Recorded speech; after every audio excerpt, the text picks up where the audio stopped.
I am Nivedha from 3rd BSc Computer Science. I am going to review a novel, The Brave New World.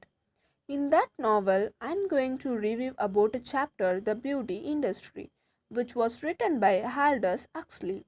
To talk about the author, Aldous Huxley was an English writer, a short story writer, novelist, essayist, and he was a scriptwriter for many movies when he was in Hollywood. He lived from 1894 to 1963. He graduated from Balliol College, Oxford, and later in his life he moved from England to US in 1937 under the influence of Swami Prabhavananda. He was greatly attached to the Vedanta philosophy of East and he got an opportunity to write an introduction to Bhagavad Gita, the Song of God, which was translated by Swami Prabhavananda.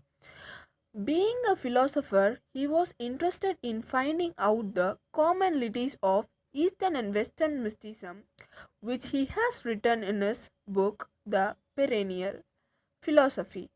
Another important aspect about the author is that he lost his eyesight due to a disease when he was in his teens. He remained blind for 2 or 3 years, and after which he recovered, and throughout his life he continued to have partial eyesight. So, when the army was recruiting people to the First World War, he was rejected for being physically disabled. He is known much for the novel Brave New World, which is a dystopian novel and set in the futuristic world. He talks about how science starts controlling the lives of people. Moving to the chapter The Beauty Industry, initially the author begins by saying the context of the beauty industry. He says that he wishes to talk about the beauty industry during the Great Economic Depression of the 1930s. Even when most of the countries were affected by Great Economic Depression of the 30s, the only industry that flourished in the US was the beauty industry. He takes a statistic and says that the American women of those times they found to be spending almost 3 million pounds a week on beauty and beauty products, which accounts up to 156 million pounds a year, which he says is only half the revenue of India. The reference to India here is interesting because that shows Aldous Huxley's idea of India as a third world country. Then he moves on to talk about the condition of the beauty industry all over Europe. He says Europe was poorer than America in terms of wealth, but even then in Europe also the beauty industry seemed to be flourishing. He talks about the great impact that the advertisement had on the beauty industry, how people started rushing to buy beauty products based on the advertisements. He moves on to talk about the idea of the modern cult of beauty. From the introduction he has given, he says that beauty cannot be seen exclusively as a function of wealth. If beauty was or beauty industry flourished just on the basis of wealth, then it would not have flourished during the economic depression. He says that it is not a matter of economic prosperity alone, but there have been other factors that have led to the flourishing of beauty industry. The first of that, he says, is the status of women. Women was seen to be more freer than before.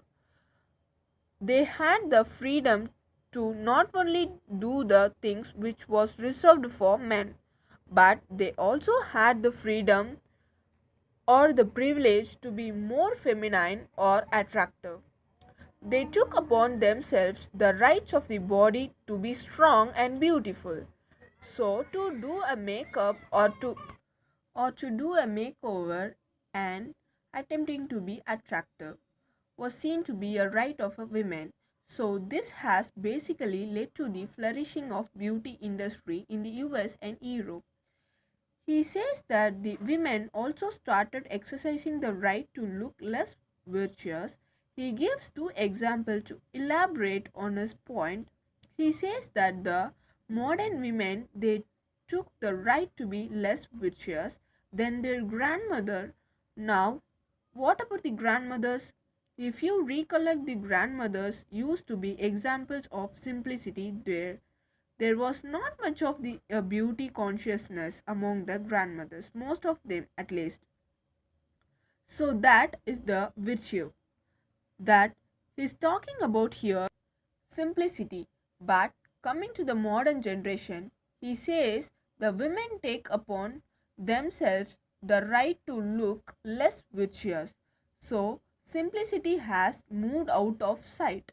Similarly, the next example he gives in that a British matron. Matrons are the nurses in a hospital. They are supposed to have all the powers in the hospital. They were assumed powerful. They also had a right to do whatever amendments they wanted to do in the hospital. So, they were always characterized by seriousness and a terrific aspect. But coming to the modern age, he says even the British matrons have taken the freedom to be more beautiful. The image that is given below of the beautiful matron shows how the ideas of beauty has changed even for the British matrons. Huxley took upon themselves the concession to the body with largely to the Manichaean principle of evil. Now, what is Manichaean principle? Manichaean principle refers to the dualistic religious movement. They talk about the binaries of spirit and body, good and evil, so attempting to beautify the body was considered to be equal to something evil. So that aspect. That idea of the body, beautifying the body as evil, was removed during this period. He says that the women started exercising the freedom to be more beautiful and they took it upon themselves as their right to be more beautiful. He moves on to talk about the result of this modern cult of beauty. Now, what has it come to do? He talks about a success side to this modern culture, beauty, and also a failure side to this. He says that the success is that women can retain a youthful appearance, so called old ladies they became extinct. Women succumbing to the skin foods, the injections of paraffins, wax, facial surgery, mud baths, and paint, they are successful enough to retain a youthful appearance. He keeps move on to contrast between beauty and ugliness. He says that the beauty is always seen to be a symptom of health and ugliness as symptom of disease. So, a person who is not healthy looks to be ugly. The person who is healthy would look to be beautiful. So, this contrast between beauty and ugliness, even that contrasts the way it symbolizes health, even that should be doubted. He says, because if beauty can be made up on the faces of women, then ugliness would no longer be there and the disease would not be symptomized. He moves on to say that the real beauty is an affair of the inner self. No matter how much ever women try to beautify themselves on the outside, if she is not beautiful woman that affairs on the inner self is not perfect, then the real beauty fails. Huxley is of the view that the beauty acquired through the use of beauty products is an artificial beauty. The artificial outer beauty has no attraction at all. He says that artificial beauty is like a beauty of porcelain jar which is beautiful outwardly but is full of stinking slime. He says the women beauty who focuses on the external beauty are only skin deep beautiful. Inner beauty refers to the purity of the spirit.